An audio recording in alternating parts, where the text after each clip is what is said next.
एक बात सोचो, अगर तुम्हें एक दिन के लिए दुनिया से गायब हो जाने की ताकत मिल जाए, ना कोई तुम्हें देख सके, ना कोई तुम्हें रोक सके, तो तुम क्या करोगे? ये कहानी में जो होगा वो तुमने कल्पना तक नहीं किया होगा। विजुअल तो सब दिखाते हैं आज, ऑडियो से कल्पना करके देखो। चलो तब शुरू करते हैं। Let's go.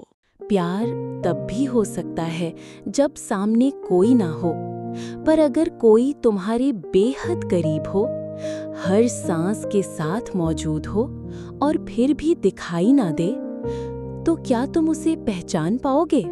एपिसोड 1, गायब होने से पहले।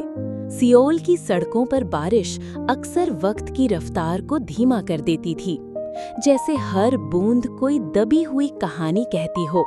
अधूरी, चुप और बेहद अकेली उन्हीं सड़कों पर हर सुबह यूनिवर्सिटी के लिए निकलता था जून हो, एक ऐसा लड़का जो हमेशा सबसे अलग था, न दिखावे में, न बातों में, और न ही जिंदगी में कोई खास दर्जा था उसका। वो क्लास में बैठा रहता था, बिल्कुल चुपचाप, नजरों से नजरें मिलाना जैसे उसे पसंद नहीं था। लोग कहते थे वो थोड़ा अजीब है, पर असल में जून हो बस थक चुका था, दुनिया को समझाने से, खुद को साबित करने से। उसका मन एक और ही दुनिया में भटकता रहता, स्केचेस, इमेजिनेशन और एक लड़की, हाना, कॉलेज की सबसे रहस्यमयी लड़की। खूबसूरत तो थी ही, लेकिन उसमें कोई अजीब सी गहराई थी।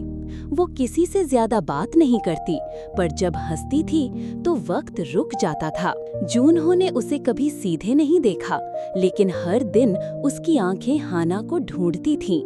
ना जाने क्यों उसे ऐसा लगता था कि हाना भी कुछ छुपा रही है, शायद वही अधूरापन जो जूनहो खुद में महसूस करता था, हाना की मुस्कान में भी दिखता था। कहानी मोड़ लेती है वो रात। एक रात यूनिवर्सिटी की लैब में जूनहो अपने आर्ट प्रोजेक्ट के लिए अकेला काम कर रहा था। बारिश जोरों से हो रही थी, बिजली चमक रही थी। लैब के एक कोने में रखा था एक पुराना डस्टी सा मशीन। उस पर लिखा था फेज नल प्रोजेक्ट अबैंडन्ड। जूनहो ने सोचा, क्या है ये? जैसे ही उसने क्यूरियोसिटी में उस मशीन को छुआ, एक तेज ब्लू लाइट उसके पूरे बदन में फैल गई। आंखें खुली तो सब कुछ बदल चुका था। वो वहीं था, पर उसे खुद की परछाई नहीं दिख रही थी। उसने शीशे में देखा, वो गायब हो चुका था, पूरी तरह से, एकदम अदृश्य। पहली बार जूनहो को खुद में कुछ खास लगा।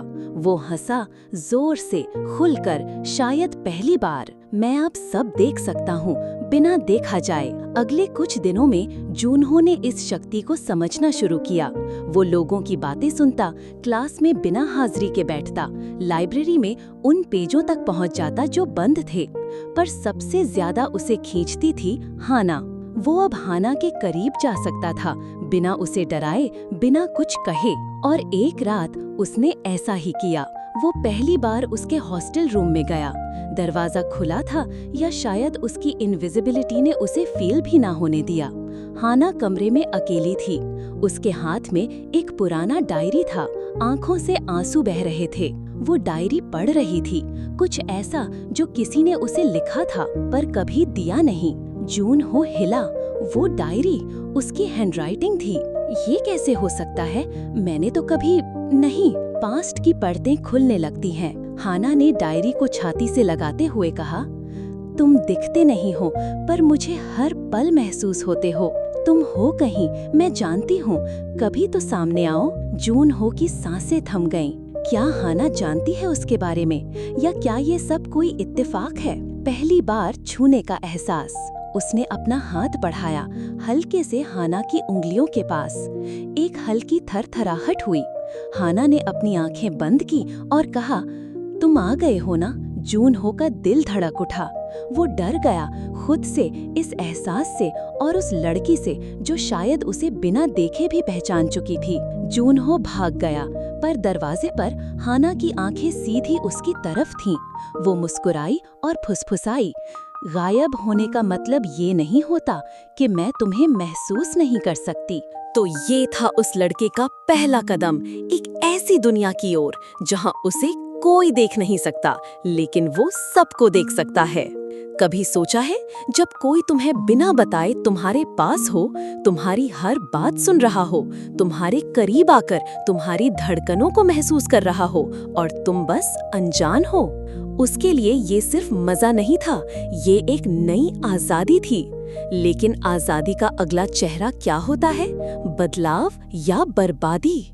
एपिसोड 1 यहीं खत्म होता है, लेकिन कहानी अभी बस शुरू हुई है, क्योंकि अगले एपिसोड में वो पहली बार उसके करीब जाएगा, इतना करीब जितना कोई कभी नहीं गया। और वहीं से शुरू होगी एक आग जो या तो सब जला देगी या किसी का दिल पिघला देगी। तैयार रहना, क्योंकि एपिसोड 2 में वो एक ऐसा राज देखेगा जो उसे खुद से ही डरा देगा।